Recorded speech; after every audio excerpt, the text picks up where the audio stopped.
Глава 9. Журавли. На подъезде к городку вдоль Киевского шоссе находятся воинские захоронения времен Великой Отечественной войны. Русские и немцы здесь погребены по разные стороны дороги. Шумная трасса, словно линия фронта, и по сей день разделяет солдат, спящих вечным сном. Над могилами советских воинов установлены обелиски, а немецкие кресты исчезли. К 20-летию Победы на этом участке проводился ремонт. Рабочие бездумно брали песок с костями и черепами с немецкого кладбища и засыпали им поддорожье. С той поры здесь постоянно случались аварии.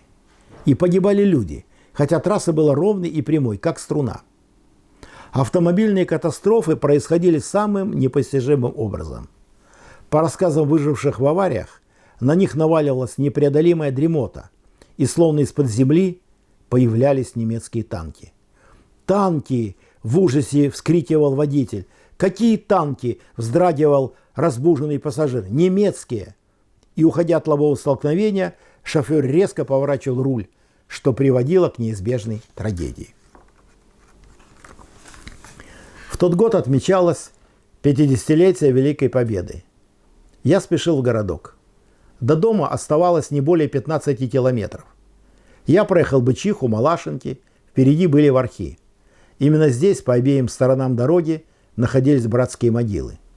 Всякий раз, проезжая в этом месте, я молился за павших воинов. Передо мной в утреннем тумане вставало солнце. Как нередко бывает в конце долгого пути, на меня стал наваливаться сон. И чтобы разогнать его, я принялся петь.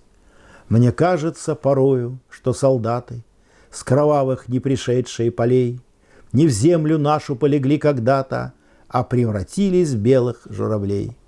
Они до сей поры, с времен тех дальних, летят и подают нам голоса. Не потому ли так часто и печально мы замолкаем, глядя в небеса?» Пение всегда помогало мне справляться с дремой, но на этот раз сон накрыл меня, как снежная лавина. Пришлось остановиться у обочины, чтобы поспать 15 минут. И уже засыпая, я увидел, как прямо на меня ползет колонна тигров с белыми крестами и черепами на броне. «Откуда здесь танки, дивизия, мертвая голова?» пронеслось в мыслях, и тут же последовал ответ. «Это танки мертвых». Я проснулся. Дорога впереди была пустынной, а из-под восхода солнца по обеим сторонам дороги на меня летели два журавлиных клина. Летит, летит по небу клин усталый, летит в тумане на исходе дня, и в том строю есть промежуток малый, быть может, это место для меня. Настанет день, и с журавлиной стаей я поплыву в такой же сизой мгле, из-под небес, по птичьи окликая всех вас, кого оставил на земле. Летящие журавли окончательно разогнали мой морок. И я понял, эта битва живых и мертвых будет продолжаться до той поры, пока живые не закончат свою войну с мертвыми.